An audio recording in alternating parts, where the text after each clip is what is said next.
Olá pessoal, aqui é o Sentinela e hoje iremos fazer um mergulho profundo nos 10 mandamentos do Senhor. Eu vou lhes mostrar detalhes importantes que o seu pastor não quer que você saiba, sobre essas leis que na verdade são a constituição do universo. Os 10 mandamentos são de extrema importância. Na verdade, conhecer e obedecer essa lei é uma questão de vida ou morte eterna.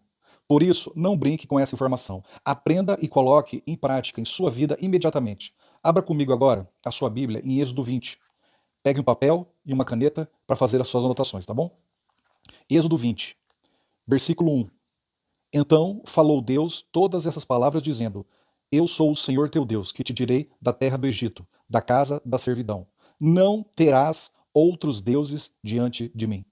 O primeiro mandamento: não devemos ter outros deuses diante do Senhor. O que é um Deus? Eu já vou explicar isso. Vamos seguir. Versículo 4. Não farás para ti imagens de escultura, nem alguma semelhança do que há em cima nos céus, nem embaixo na terra, nem nas águas debaixo da terra. O segundo mandamento é: não farás para ti imagem de escultura. Ou seja, não farás para ti um ídolo, seja ele um ídolo físico, de barro, pedra, madeira, metal, que é muito comum as pessoas adorarem. Por mais que muita gente que fala que não adora ídolos, ele seria somente um símbolo, na verdade, que eles adoram. Na verdade, é um ídolo e estão cometendo um grande pecado diante de Deus e serão julgados por isso. Agora, uma pergunta importante que devemos fazer aqui é: o que é um ídolo e qual é a diferença entre um ídolo e um Deus? Porque, como vemos aqui, eles são mandamentos distintos. Pois bem, um ídolo é tudo o que o ser humano cria para se submeter a ele. Cria para o adorar, cria para o idolatrar, com o seu tempo e com o seu dinheiro. Ele o adora, mas ainda não é um Deus para ele. Muitas pessoas criam seus vícios e se escravizam a eles, pensando assim obter um retorno que lhes interessa. Existem centenas de ídolos hoje, centenas de vícios. Para somente citar alguns aqui, o vício ou ídolo da pornografia, por exemplo. Também o vício ou ídolo da promiscuidade ou sexo sem compromisso. O ídolo da sexualidade pervertida, isso mesmo, você sabe do que eu estou falando. Também o ídolo da glutonaria. O que é glutonaria? Comer sem regras de saúde, sem as regras corretas que Deus nos deu a respeito da alimentação. Existe também o ídolo das drogas, ídolo ou vício dos chamados santos, que todos conhecem, que fazem tudo o que quisermos, se fizermos um suposto ritual correto. Rezar tantas vezes a isso, peregrinar tantos quilômetros, etc. Também existe o ídolo da moda, isso mesmo. Pessoas escravas de marcas famosas e formas de se vestir específicas daquela estação. Ou de se comportar como o ator X ou a cantora Y. Também pessoas escravas da mídia, aquelas que acreditam em qualquer lixo que é apresentado a elas na televisão, no cinema ou na internet. E também existe o ídolo do dinheiro. A pessoa só pensa em dinheiro o dia todo. Uma busca frenética por mais e mais e mais. Custe o que custar, sugando todo o tempo e saúde da pessoa. Existe também o ídolo do luxo, hoje também chamado de ostentação, onde a pessoa não consegue ser feliz se não tiver muito mais dinheiro e poder do que as pessoas ao seu redor. E em suas vidas vazias e inseguras, precisam estar constantemente mostrando e se provando melhores e mais ricas do que as pessoas que as observam. Um ídolo muito comum hoje em dia. Também temos o ídolo da luxúria, uma vida sem limites e sem regras, uma vida vivida em grande imoralidade, perversão e excessos doentes. Enfim, esses são somente alguns dos exemplos de ídolos, para que todos entendam quem são os ídolos modernos. Mas qual é a diferença, então, entre ídolos e deuses? Um ídolo escraviza uma pessoa em suas emoções, no seu coração. A pessoa viciada muitas vezes sabe que aquilo que ela faz é errado. Ela, às vezes, quer largar do seu ídolo, do seu vício, e por isso, algumas vezes, procura até uma ajuda para conseguir abandonar aquele ídolo que a escraviza emocionalmente. Mas um Deus é diferente. Um Deus é a evolução de um ídolo dentro da vida do ser humano, evoluindo para além do coração e ocupando também a mente dele, ganhando assim um patamar divino para a pessoa. Você entendeu? Eu vou repetir. Um Deus é a evolução de um ídolo dentro da vida do ser humano, evoluindo para além do coração e ocupando também a mente dele, ganhando assim um patamar divino para a pessoa. Se você não entendeu, volte e anote o que eu acabei de falar para você. Essa é a diferença de um Deus para um ídolo. Deixa eu explicar com mais detalhes aqui. Toda vez que a Bíblia fala de coração, ela está querendo dizer as emoções do ser humano. Todas elas. A área emocional da pessoa. Toda vez que a Bíblia diz mente, ou meio dos olhos, ou testa, ou fronte, ela está falando de lógica, raciocínio, da razão do ser humano. Você está compreendendo até aqui? Coração é emoção. Mente é a razão, ok? Vamos lá. Um ídolo habita no coração. Uma pessoa não se vicia de forma lógica. Ela se vicia porque quer um retorno emocional imediato. Porque ela quer aquilo e ponto final. Ela não pensa nas consequências. Ela quer aquele retorno emocional naquele momento, no curto prazo. Ela quer uma recompensa emocional urgente, constantemente. Ela é escrava das suas emoções, de seus vícios, de suas inseguranças. O ídolo a escraviza emocionalmente, através do medo, da recompensa química, do retorno emocional gostoso que ele dará. Mas quando um ídolo evolui para um Deus, na vida dessa pessoa, ela já está tão escravizada que procura uma desculpa esfarrapada para seguir aquele ídolo. Ela começa a racionalizar, a justificar com a razão o porquê ela precisa ser daquela forma. Você já ouviu a famosa frase eu sou assim? Ou eu gosto muito disso porque eu nasci assim? Eu não tenho culpa. Ou ainda, por mais que você mostre de forma lógica e clara a escravidão dessa pessoa e o caminho terrível que ela está seguindo, ela simplesmente lhe responde: eu não acho que é assim. Isso é uma opinião sua. Eu tenho a minha verdade e você a sua. Você já ouviu essa? Essa é muito famosa hoje em dia também. Os ídolos estão evoluindo em deuses dentro da vida dos seres humanos numa taxa altíssima, como nunca visto antes na história. Pessoas que têm vícios tão profundos que começam a militar em favor dos seus ídolos e a justificar o porquê devem continuar os adorando. A primeira característica de uma pessoa cuja a vida tem o ídolo e já evoluiu para um Deus é a militância a favor dele, tentando justificar seus atos em público, cada dia mais e mais, seja na internet, nas igrejas, nas ruas, no trabalho, em todo momento que ela tem a oportunidade, ela evangeliza sobre o Deus que ela serve e tenta fazer os outros seguirem esse mesmo Deus também. Pode perceber. Por que você acha que a maior prova que o Senhor é o Deus de alguém é justamente a pregação do Evangelho eterno que ela prega? A boca fala do que o coração está cheio. Você lembra? E quando eu falo de pregar o evangelho eterno, eu não estou falando desse evangelho humanista que a maioria das pessoas pregam e acham que estão fazendo a obra de Deus. Não.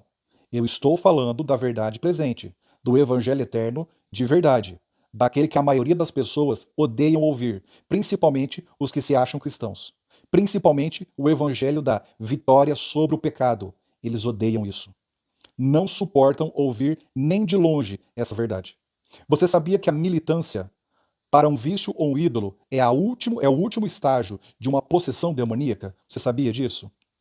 Você sabia que quando a pessoa chega a esse ponto, quando ela abre a boca para militar, justificar ou evangelizar sobre o seu vício e o seu Deus particular, não é ela quem fala, mas sim Satanás, usando ela como um médium. E isso é algo que estamos vendo por toda parte, em grande escala, principalmente dentro dos templos que se dizem cristãos, incluindo e principalmente a instituição do povo do Israel moderno. Falsos pastores que sobem aos púlpitos possuídos por Satanás.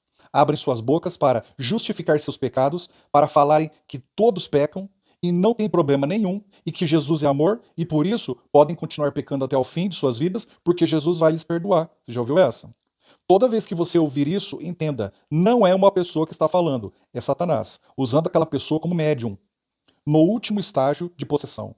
E é justamente por isso que quando você tenta falar sobre vitória sobre o pecado, em um templo da instituição, ou até mesmo na internet, você é perseguido, caçoado e agredido. Assim como acontecia com Jesus e seus discípulos. Entenda, de uma vez por todas, essas pessoas estão possuídas. Elas não possuem mais somente pequenos ídolos. O caso delas já é bem mais grave. Os seus ídolos já evoluíram a deuses em suas vidas. Você está entendendo a diferença importante até aqui? Elas pecam na emoção e justificam seus pecados na razão. Justificam dando desculpas esfarrapadas do porquê elas pecam. E ainda ensinam o porquê todos devem ficar tranquilos e continuar pecando. Pois Jesus é amor e nos perdoa, entendeu? Pecam na emoção e justificam com a razão. O vício dessas pessoas não é um ídolo mais, já se tornou um Deus. Entenda isso de uma vez por todas e saiba identificar.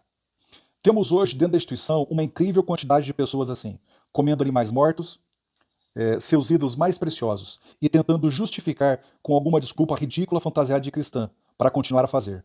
Mais de 95% dos pastores e membros papagaios são assim. Militantes de Satanás, dentro dos templos.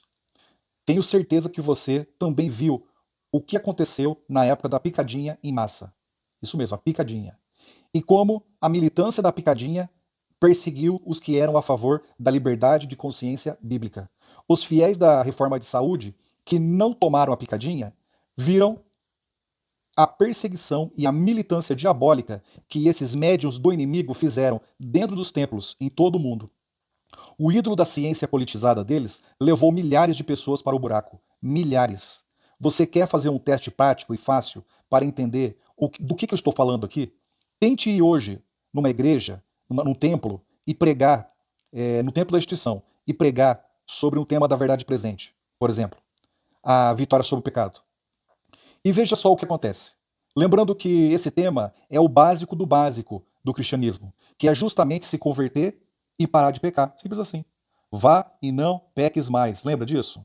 Enfim, vá lá no templo e pregue sobre isso e veja a incrível quantidade de pessoas possuídas que você irá encontrar dentro dos templos e que se levantarão contra você e contra essa mensagem.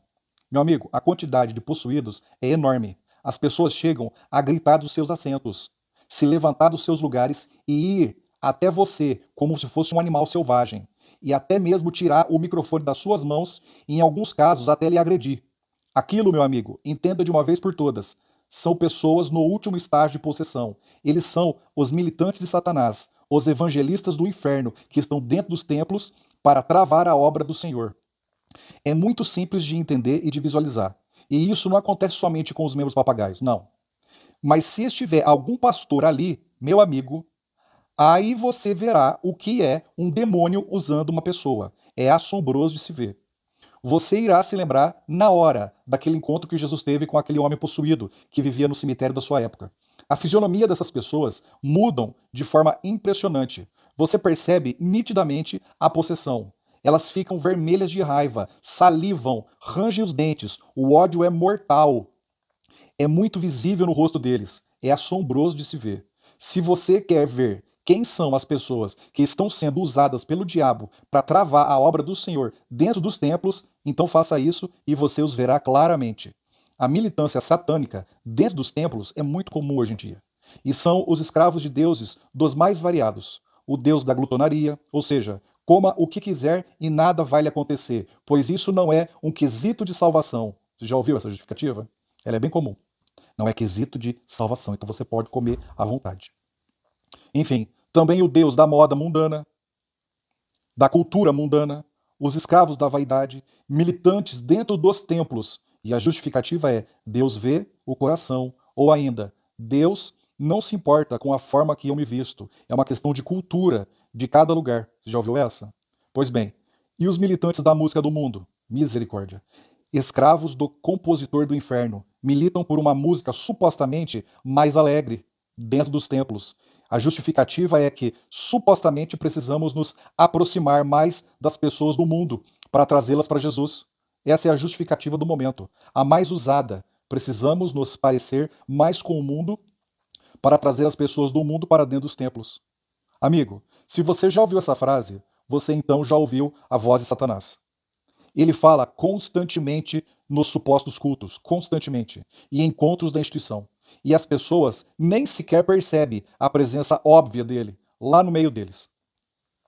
A tudo isso, o Senhor responde claramente: não te curvarás a elas. Versículo 5, hein? Não te curvarás a elas, nem as servirás, porque eu, o Senhor teu Deus, sou Deus zeloso, que visito a iniquidade dos pais dos filhos até a terceira e quarta geração daqueles que me odeiam. Traduzindo, eu tolero esse circo todo, essa bagunça teológica, essa rebelião e essas abominações. Até no máximo 160 anos de misericórdia. Agora, você sabe quantos anos a instituição fez em 2023? Você sabe quantos? Isso mesmo. Em 2023, a instituição fez exatamente 160 anos. Adivinha o que vai acontecer a partir desse ano, em 2024? Adivinha? Isso mesmo. Não vai ficar pedra sobre pedra. E a rebelião será cada dia mais absurda e descarada. A porta da graça vai se fechar em breve a uma instituição espiritualmente falida. Continuando, versículo 6. E faço misericórdia a milhares dos que me amam e aos que guardam os meus mandamentos. Aqui, o Senhor claramente divide dois grupos: os que possuem outros deuses dentro dos templos, pessoas que fingem seguir ao Senhor, mas na verdade seguem seus próprios interesses, seus vícios, pecados acariciados, seguem seus próprios deuses. E o outro grupo, o grupo dos que guardam os mandamentos do Senhor de verdade. Esses são os dois grupos. Agora vamos ao terceiro mandamento. Versículo 7. Não tomarás o nome do Senhor teu Deus em vão, porque o Senhor não terá por inocente o que tomar o teu nome em vão. Amigo, não tomar o nome do Senhor em vão, o que é isso? O que é isso? Muitas pessoas não têm ideia do que isso significa. E se soubessem, entenderiam nitidamente que pertence a uma instituição fantasiada de cristã. Uma instituição que, na verdade, é um templo de Satanás. Falar o nome de Deus em vão é desrespeitá-lo com a sua boca e o seu coração. Tentar desmerecer a importância de quem o Senhor é, fazer piadas e desmerecer seu santo nome. Estamos vendo tudo isso aumentar grandemente nos últimos anos. Um desrespeito geral contra Deus e Jesus. Uma piada de mau gosto atrás da outra. Brincadeiras, ofensas, até perseguições contra cristãos, que também é considerada como tomar o nome do Senhor em vão. Mas tudo isso é o óbvio. E quanto ao que está acontecendo dentro das supostas instituições cristãs, incluindo e principalmente a instituição do Israel moderno hoje? Eu vou explicar algo que a maioria não sabe sobre o que esse mandamento está realmente mostrando. E você irá ficar espantado, assim como o rei Josias, que rasgou as suas vestes depois de achar uma cópia do livro da lei e perceber quão longe de Deus a instituição da época dele realmente estava. Em aberta e grande rebelião, como todos podem ver em 2 Reis, capítulo 22. Enfim, o que é tomar o nome do Senhor em vão? Abra comigo a sua Bíblia, ou melhor, vai até Marcos, capítulo 7, a partir do versículo 7, versículo 9. Marcos, capítulo 7, versículo 7 ao 9. Diz o seguinte, versículo 7. Em vão, porém, me honram, ensinando doutrinas que são mandamentos de homens. Veja que interessante. Em vão. Não tomar o nome do Senhor em vão. Em vão. Porém, me honram, ensinando doutrinas que são mandamentos de homens. Porque, deixando o mandamento de Deus, retendes a tradição dos homens. E dizia-lhes: bem invalidais o mandamento de Deus para guardares a vossa tradição. Muito, muito interessante. Em vão. Olha só como começa. Porém me honram. Amiga, isso é muito interessante. Toda vez que racionalizamos a palavra de Deus, toda vez que buscamos invalidar alguma parte da palavra de Deus, e isso inclui a Bíblia e também o Espírito de profecia. Isso mesmo, o Espírito de profecia também. Toda vez que damos alguma desculpa para não seguirmos a palavra de Deus, dando uma justificativa bizarra e absurda do porquê não devemos fazer o que a palavra de Deus claramente mostra, então estamos tomando o nome do Senhor em vão. Entendeu? Simples assim. Para Deus não interessa o que você acha ou deixa de achar. Se você não fizer a vontade de Deus e tentar dar alguma desculpa esfarrapada para isso, você está pecando. Se a palavra de Deus diz, para de comer animais mortos, pare de falar com os mundanos, para de se comportar como os mundanos, para de se vestir como os mundanos, para de ouvir músicas mundanas, pare de ter outros ídolos, pare de ter pecados acariciados, mude de vida, se converta de verdade. Mas se a pessoa, ouvindo tudo isso, se recusa a seguir, se recusa a se converter e se recusa a obedecer, e acham que pelo fato de irem aos templos, nos seus encontros sociais, e pregar ou ouvir um sermão lindo sobre o amor de Jesus, por causa disso, eles acham que irão ser justificados e serão salvos no final? Essas pessoas não somente estão se iludindo completamente, como também estão tomando o nome do Senhor em vão. Você entendeu o que está acontecendo claramente hoje nos templos? Na verdade, está tomando a grande maioria dos cristãos hoje estão claramente tomando o nome do Senhor em vão por onde passam. Até porque a igreja do Senhor deve carregar o nome santo de Deus por onde ela vai. E se uma pessoa não vive uma vida de acordo com a palavra de Deus, sendo ela uma pessoa que se diz cristã e dá um mau testemunho por onde passa, dando um mau testemunho para a sua família, um mau testemunho para os seus amigos e para o mundo, ela na verdade está tomando o nome do Senhor em vão. Por que você acha que a Bíblia mostra que o Senhor já não está mais nos templos, nesses cultos tão abomináveis aos olhos do Senhor? Por quê? É tudo muito claro. Veja o que está escrito em Amós, no capítulo 5, versículo 21 ao 24. Diz o seguinte, Amós 5, 21. Odeio, desprezo as vossas festas e as vossas assembleias solenes. Não me exalarão bom cheiro. E ainda que me ofereçais holocaustos, ofertas de alimento, não me agradarei delas, nem atentarei para as ofertas pacíficas de vossos animais gordos. Afasta de mim o estrépito, os teus cantos, porque não ouvirei as melodias das tuas violas. Corra, porém, o juízo como as águas, e a justiça como o ribeiro impetuoso. Amigo, isso é muito, muito claro. Vamos agora ao quarto mandamento. Lembra-te do dia de sábado.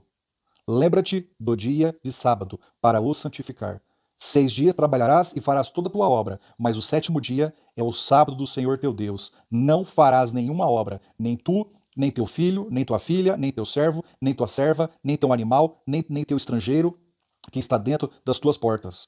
Porque em 6 dias fez o Senhor os céus e a terra, o mar e tudo o que neles há, e no sétimo dia descansou. Portanto, abençoou o Senhor o dia de sábado e o santificou. Que lindo isso, né? Perceba que esse é o único mandamento que começa com lembra-te. E você sabe por quê? Porque é o único que as pessoas têm mais se esquecido. O restante dos mandamentos, eles se lembram. Não cumprem também, mas se lembram. Mas esse, parece que as pessoas fogem, se esforçam para esquecer, ou dar a ele nenhuma importância, justamente o mandamento que é a assinatura do autor dos 10 mandamentos. E também de toda a Bíblia. Um mandamento que nos pede para testemunhar para o mundo e todo o universo de forma prática sobre quem é o nosso Deus e como ele é importante para mim e para todos.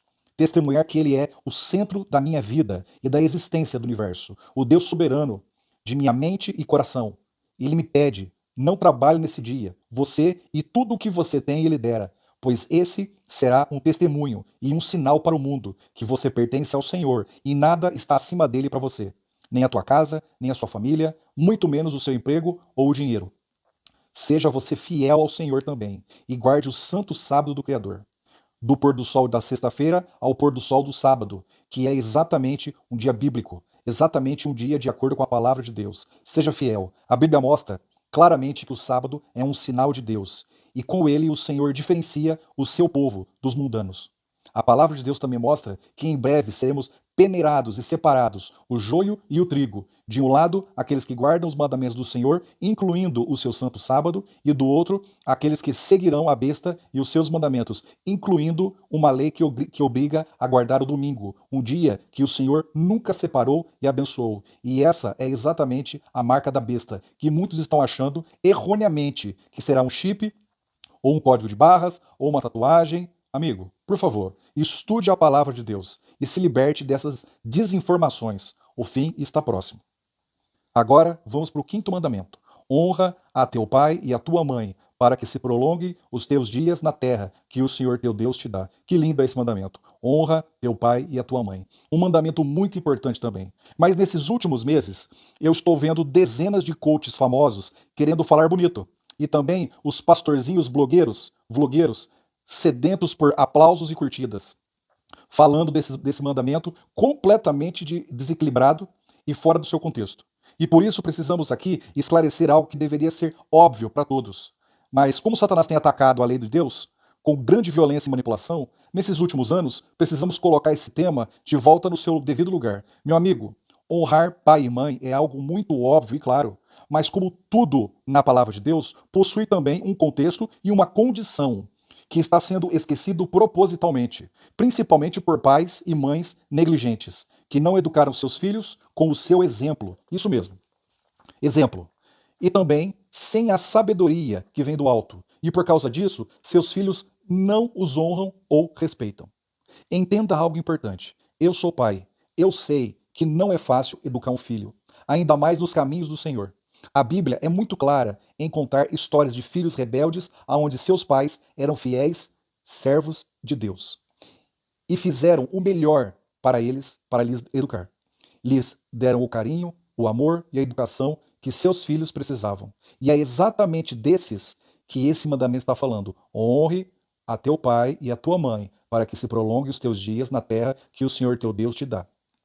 Mas veja só, entenda que nem sempre é assim. Nem sempre os pais são homens e mulheres de Deus e que realmente cuidam de seus filhos.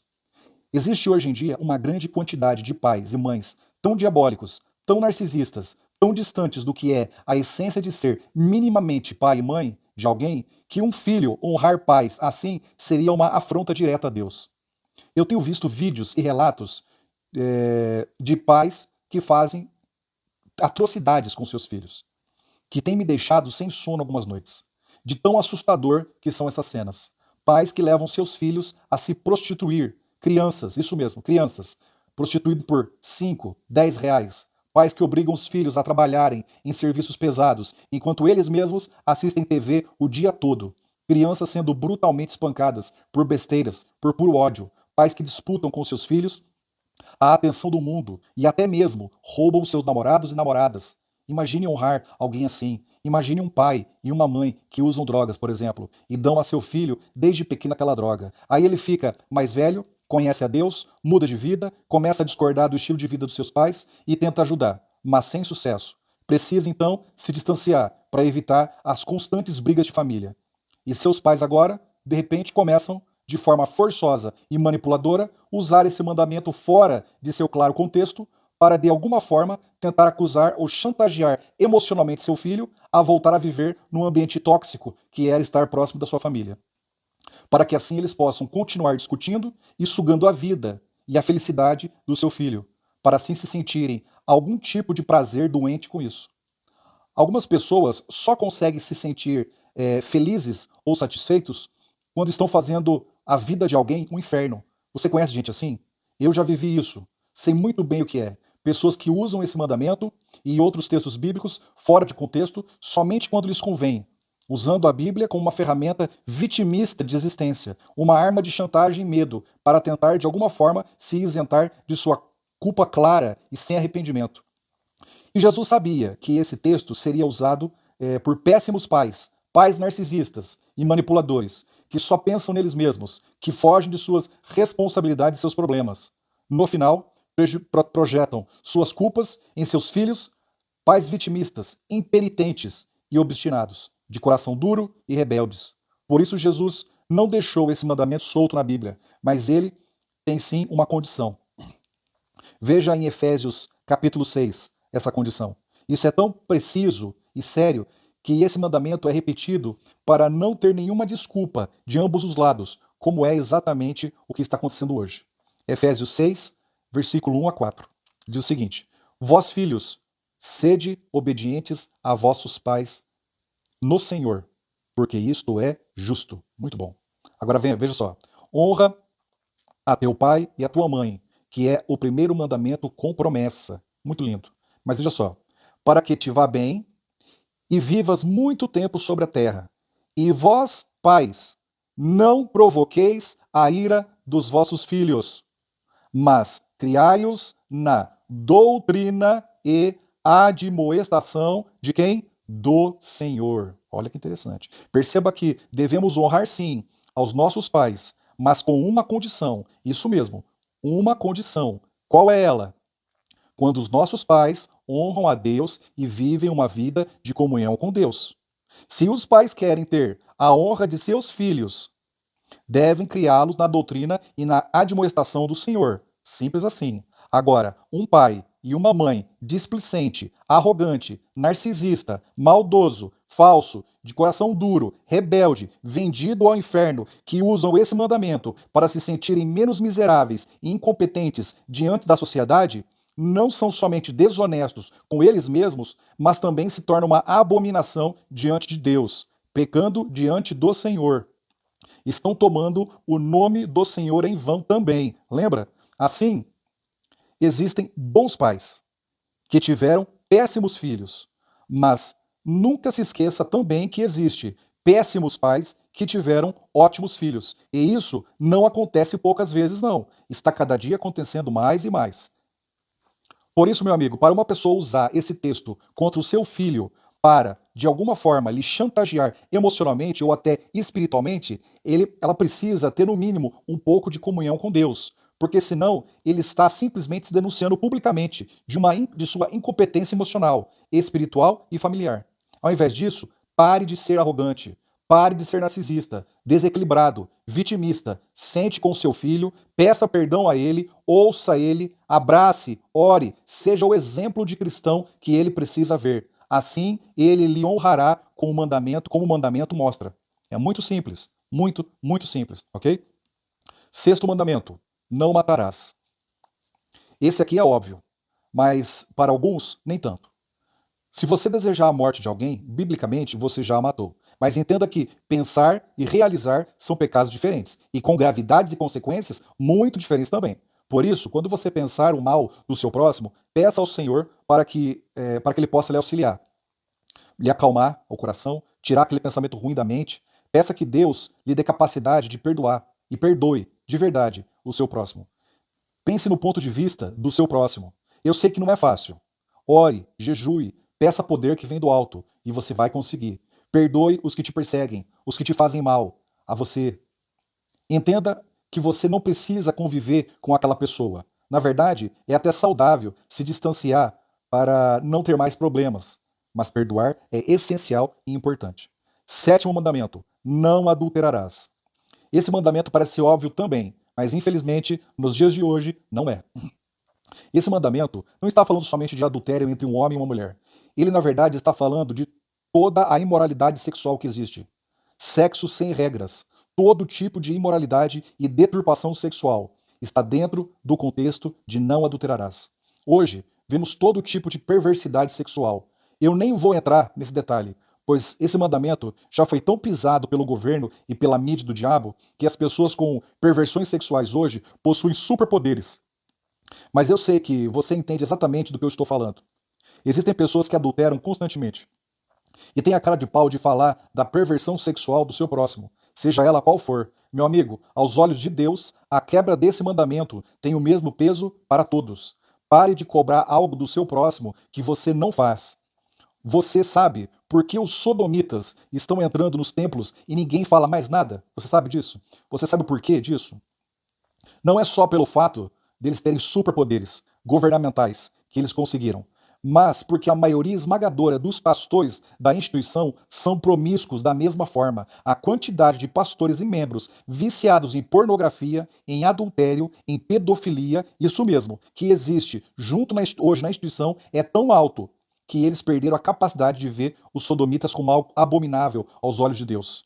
E ao invés disso, são aceitos e abraçados dentro da instituição, porque na verdade a maioria dos líderes perdeu completamente a capacidade de se repudiar com o pecado, porque eles mesmos vivem em seus pecados imorais, que são acariciados e escondidos de todos. Entendeu como é que funciona?